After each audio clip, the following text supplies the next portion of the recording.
हिंदी 12 खड़ी के बारे में चर्चा करेंगे।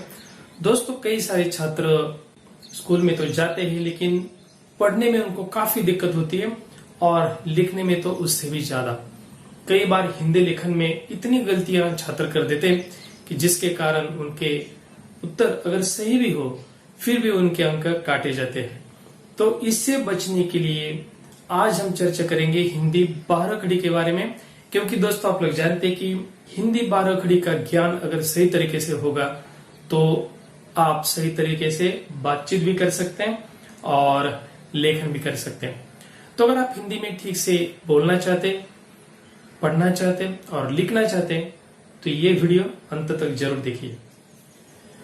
12 खड़ी को लेके छात्रों के मन में कई सारे सवाल होते हैं, जैसे कि 12 खड़ी क्या है, हिंदी 12 खड़ी कैसे तैयार करते हैं और उस 12 खड़ी की मदद से सुलेखन या शुद्ध लेखन कैसे करें।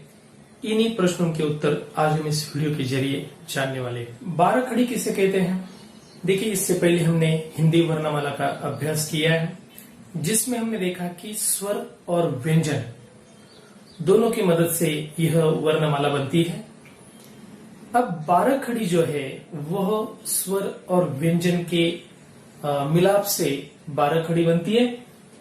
दोनों संयोग से बनने वाले अक्षरों के क्रम को ही 12 खड़ी कहा जाता है। दोस्तों देखिए कि हिंदी लेखन में स्वर और व्यंजन महत्वपूर्ण होते हैं। इनके संयोग से मतलब स्वर और व्यंजन की मदद से ही पूरी 12 खड़ी तैयार होती है।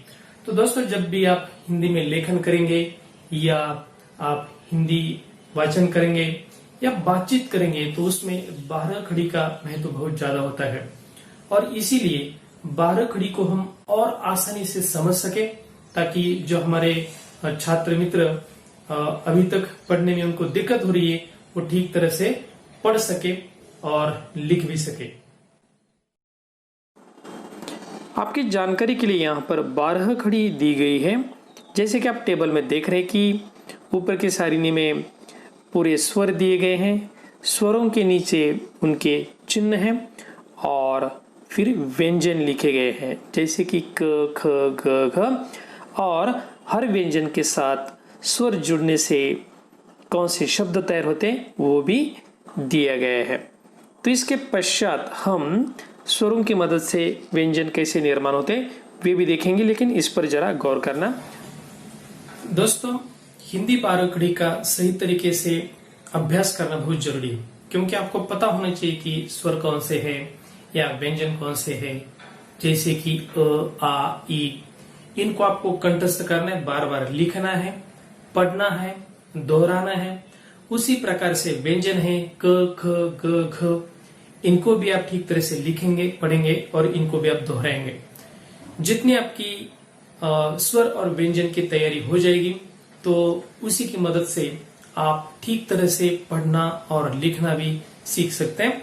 और जो आपकी व्याकरणिक गलतियां होती, मतलब लेखन में जो गलतियां होती, वो गलतियां भी आप बिल्कुल नहीं करेंगे।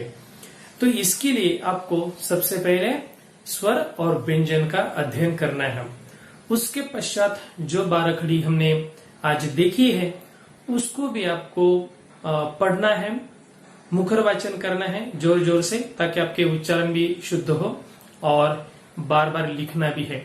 इसी की मदद से आप आपके मन से कोई भी शब्द तैयार कर सकते हैं, किसी के नाम लिख सकते हैं या कितने भी जटिल संयुक्त अक्षर हो इनको भी आप लिख सकते हैं। तो डिस्क्रिप्शन बॉक्स में मैंने पूरी 12 खड़ी आपके लिए दी है, वो देखिए और लिखने का अभ्यास करिए। इसके पश्चात स्वर और व्यंजन की मदद से हम पूरी 12 खड़ी कैसे तैयार कर सकते हैं और इसकी मदद से मतलब 12 खड़ी की मदद से हम लेखन कैसे करेंगे ये भी आज देख लेते हैं। स्वरों की मदद से और व्यंजन की सहायता से पूरी 12 खड़ी कैसे तैयार होती है, ये जानने के लिए आपको ये समझ लेना जरूरी है कि स्वरों के कुछ संकेत चिन्ह होते हैं। इन चिन्हों को व्यंजनों के साथ जोड़कर हम पूरी ही 12 खड़ी तैयार कर सकते हैं और इसी की मदद से किसी भी प्रकार के शब्द भी हम तैयार कर सकते हैं। जैसे कि दोस्तों आप देखो, आ यहाँ पर लिखा है तो आ स्वर किसी व्यंजन में लगाते समय कैसे लगाएंगे, तो इसके लिए इस चिन्ह का प्रयोग किया जाएगा। उसी प्रकार से ह्रस्व ई के लिए यह मात्रा है, दीर्घ ई के लिए यह मात्रा है। तो हर स्वर के लिए अपनी मात्राएं या चिन्ह है। इन्हीं को व्यंजनों के साथ जोड़कर हम पूरी 12 खड़ी तैयार कर सकते हैं। 12 खड़ी का निर्माण करने के लिए हम व्यंजन के साथ स्वर को जोड़ते हैं, जिसकी मदद से 12 खड़ी का निर्माण होता है। जैसे कि दोस्तों क से हम शुरुआत कर देते हैं। क एक व्यंजन है, व्यंजन के साथ क के साथ मैंने स्वर जोड़ दिए हैं। तो स्वर कैसे जोड़े जाते हैं, जैसे क हलंत है, मतलब आधा ही है। संपूर्ण क बनने के लिए उसके साथ हम अ को जोड़ देंगे।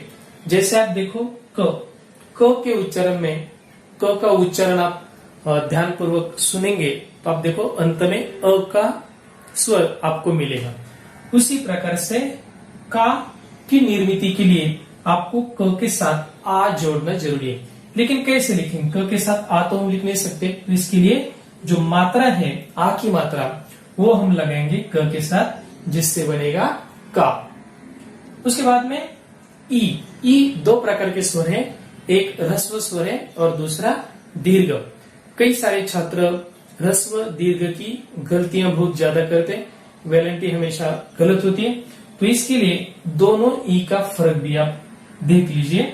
यहाँ पर ह्रस्व ई है, जब क के साथ ह्रस्व ई जोड़ी जाएगी तो यहाँ पर मात्रा लगेगी ह्रस्व की, मतलब पहली वैलेंटी यहाँ पर लगाई जाएगी। दीर्घ ई अगर क के साथ लगाएंगे तो फिर शब्द बनेगा की उच्चार दीर्घ है, ध्यान में रखना। इस की में ह्रस्व उच्चार, यहाँ पर दीर्घ उच्चार। जैसे कि लड़की की का जो स्वर होता है वह दीर्घ है, दो मात्राओं वाला, इसीलिए हो गए दीर्घ की। उसके बाद में क के साथ उ की मात्रा लगेंगे, वो भी दो प्रकार की उ की मात्राएं, एक ह्रस्व उ और एक दीर्घ उ।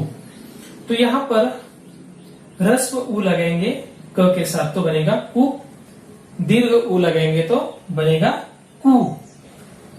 क के साथ लगेंगे ए तो बनेगा के, क के साथ लगेंगे ए तो कै, क के साथ जोड़ेंगे ओ बनेगा को, क के साथ जोड़ेंगे अ तो बनेगा क, क के साथ जोड़ेंगे अम। यहाँ पर देखिए अम यह अनुनासिक स्वर है, कई सारे शब्दों में आप देखिए।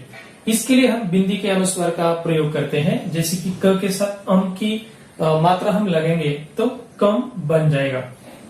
अ के साथ अम अह, ये विसर्ग चिन्ह है, ये दोनों जो लगाए गए हैं। तो कई सारे शब्दों में विसर्ग चिन्ह का भी प्रयोग होता है। क के साथ अह कह। तो इस प्रकार से 12 खड़ी की निर्मिति में हर व्यंजन के साथ हमको सारे स्वरों को जोड़ना है। एक एक स्वर को हम जोड़ते जाएंगे, मतलब उनके चिन्हों को, तो इससे ही पूरी 12 खड़ी बनेगी। जैसे हमने क के साथ किया, उसी प्रकार से हम ख के साथ भी 12 खड़ी की निर्मिति कर सकते हैं। जैसे कि ख के साथ अ ख, ख के साथ आ खा, उसी प्रकार से क्रम चलता रहेगा। यह हर व्यंजन के साथ हम स्वरों को जोड़कर पूरी ही 12 खड़ी तैयार कर सकते। तो आपको अभ्यास करना है, लेकिन देखिए इस प्रकार से अभ्यास करने में कई सारे छात्रों को दिक्कत हो सकती है। तो आपको क्या करना है कि चित्रों की मदद से 12 खड़ी का अध्ययन तो आप करेंगे, लेकिन शब्द निर्मिति करते समय अगर आप चित्रों की मदद लेंगे तो आप और आसानी से समझ सकते हैं। तो चित्रों की मदद से शब्दों की निर्मिति कैसे करें ये भी हम देखेंगे, क्योंकि 12 खड़ी का ज्ञान तो हमें हो गया, लेकिन जरूरी क्या है, सिर्फ 12 खड़ी आपने कंठस्थ की इतना काफी नहीं। तो शब्दों की निर्मिति और शब्दों का वाचन लेखन सही तरीके से होने के लिए आपको और अधिक अभ्यास की आवश्यकता है। तो वो कैसे करें ये भी हम देख लेते हैं। शब्दों की निर्मिति करते समय सबसे पहले आपको ध्यान में रखना है कि जो बिल्कुल आसान शब्द है उनका प्रयोग आप पहले करें, उनका अभ्यास आप पहले करें। जैसे कि चित्र आप देख रहे हैं कमल का, तो कमल शब्द भी फलक पर मैंने लिखा है। ऐसे शब्द लिखने में आसान है, समझने में आसान है, जिससे आपका अभ्यास हो जाएगा। तो कमल शब्द की निर्मिति कैसे होती है ये भी हम देखेंगे। यहाँ 3 व्यंजन कमल शब्द में जुड़े हैं, जैसे कि क, म और ल। इन हर व्यंजनों के साथ अ की मात्रा या अस्वर जुड़ा हुआ है, ठीक है, जिसके कारण क, म और ल 3 शब्द बन गए। जैसे शब्द बन गया कमल। तो ऐसे साधारण या सिंपल शब्द हैं, उनको समझने का प्रयास आप करें। इसके बाद में 12 खड़ी के अन्य स्वरों को लेकर आप शब्द बना सकते हैं। तो दूसरा उदाहरण भी हम देख लेते हैं। कमल शब्द हमने देख लिया, जिसमें किसी प्रकार की कोई मात्रा नहीं है, लेकिन मात्रा युक्त शब्द कैसे लिखा जाए। देखिए, अनार शब्द हम देखेंगे। अनार शब्द में एक मात्रा लगी है यहाँ पर ना के साथ। तो वो कैसी लगी है, देखिए, अ तो स्वर है जिसमें कोई मात्रा नहीं होती। अभी न के साथ आ की मात्रा लगी है, ना।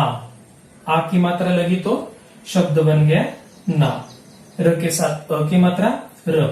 तो अनार शब्द में ना जो है यहाँ पर मात्रा लगी है आ की। तो लेखन करते समय आपको ध्यान में रखना है आ की मात्रा, क्योंकि कई बार छात्र यह मात्रा लगाना भूल जाते हैं। जैसे कि अनर लिखेंगे, इससे क्या होगा, या पढ़ते समय भी कई बार छात्रों में दिक्कत आती है कि इसको ये जो चिन्ह है इसका अर्थ क्या है। तो वो सिर्फ क्या पढ़ेंगे, अ न र। लेकिन ऐसे नहीं, यहाँ पर जो मात्रा है ना की मात्रा, वो मात्रा ध्यान में रखना आपके लिए जरूरी है। वो मात्रा आप ध्यान में रखेंगे तो ठीक तरह से इस प्रकार के शब्द भी पढ़ सकते हैं। तो ऐसे कई सारे और शब्द है आ की मात्रा के साथ आने वाले, तो इनका अभ्यास आप करें। छात्र सबसे ज्यादा गलतियां कहाँ करते हैं, तो वो है ह्रस्व और दीर्घ की मात्राओं में। तो इन मात्राओं को हम ठीक से समझ लेंगे। सबसे पहले ह्रस्व ई की मात्रा कैसे लगाएंगे वो हम देखेंगे। जैसे कि हमने शब्द लिखा है गणपति, तो इस शब्द में ती के साथ मात्रा लगी है। तो यहाँ पर हमने लिखा है ग न प। तो इन तीनों व्यंजनों के साथ अ की मात्रा लगी है, वो अलग से हमने नहीं लिखी। लेकिन त के साथ मात्रा लगी है ह्रस्व ई की। तो यहाँ पर ह्रस्व ई लिखते समय आपको ये चिन्ह प्रयुक्त करना है, मतलब पहली वेलेंटी जो है ह्रस्व वेलेंटी, उसका प्रयोग हम करेंगे। जो आप त के साथ लगाएंगे तो ती शब्द बन जाएगा गणपति। उसी प्रकार से दीर्घ ई का प्रयोग देखिए। दीर्घ ई की यह मात्रा है, यहाँ उदाहरण लिए है कील शब्द का। तो यहाँ क के साथ दीर्घ ई की मात्रा लगी है। तो जहां पर दीर्घ उच्चार होगा, जैसे की दीर्घ उच्चार हो गया, इसीलिए दीर्घ ई की मात्रा यहाँ पर लगाई गई, मतलब दूसरी वेलेंटी हमने लगा दी है। तो ध्यान में रखना है कि जब ह्रस्व और दीर्घ की बात आती है तो स्वरों के उच्चारण की तरफ आप ध्यान रखें। तो कई सारे शब्द ऐसे भी होते हैं जिनके उच्चारण से हमें ज्यादा पता नहीं चलता, लेकिन फिर भी अधिकांश शब्दों के उच्चारण में आपको इसकी मदद मिल जाएगी। ह्रस्व उच्चार जो छोटा होता है, शॉर्ट, और दीर्घ उच्चार जो थोड़ा सा लंबा चलेगा। जैसे दोनों शब्दों में आप देखिए गणपति और कील, कील दीर्घ हो गए। तो दोनों मात्राएं आपके समझ में आ गई होगी। ऊ की मात्रा का प्रयोग देखिए। जैसे शब्द है बगुला, इस शब्द में ग के साथ ह्रस्व ऊ की मात्रा लगेगी, इसे शब्द बनेगा बगुला। दीर्घ ऊ की मात्रा का प्रयोग देखिए। शब्द है भालू, यहाँ भ के साथ आ की मात्रा और ल के साथ दीर्घ ऊ की मात्रा लगी है, जिससे शब्द बना भालू। ए की मात्रा का प्रयोग। शब्द है गणेश, न के साथ ए की मात्रा लगी, गणेश, न ए गणेश। ए की मात्रा जैसे ऐनक या बैल, ब के साथ ए की मात्रा शब्द बना बैल। अम की मात्रा यहाँ पर बंदर शब्द देखिए ब के साथ अम अर्थात अनुस्वार लगा है, यहाँ पर मात्रा आएगा अनुस्वार, शब्द बना है बंदर। तो यह अनुनासिक शब्द है। देखिए अनुस्वार कहाँ लगाया जाता है, जिस वर्ण के बाद अनुनासिक स्वर का उच्चारण हो उस शब्द पर अनुस्वार लगाया जाएगा। तो छात्रों, आज के इस वीडियो में हमने 12 खड़ी की निर्मिति कैसे की जाती है इसके बारे में जानकारी ली है। मुझे विश्वास है कि आप सही तरीके से समझ गए होंगे, लेकिन 12 खड़ी को समझने के लिए आपको इसका अभ्यास करना भी जरूरी है। इसके लिए डिस्क्रिप्शन में आप जाइए, वहां पर आपको पूरी 12 खड़ी दी है, जिसको लिखने का पढ़ने का अभ्यास आप करें। एक बार 12 खड़ी की अच्छी से तैयारी हो जाए तो उसके बाद में चित्रों की मदद से आप शब्दों की निर्मिति करने का अभ्यास भी करें और उनको पढ़ें, प्रकट वाचन करें, जिसके कारण आप उसका सही तरीके से उच्चार भी कर सकें। तो दोस्तों, इसी प्रकार की वीडियो देखने के लिए क्रिएटिव एजुकेशन चैनल को आप सब्सक्राइब जरूर करें, बेल आइकन को दबाएं और वीडियो शेयर जरूर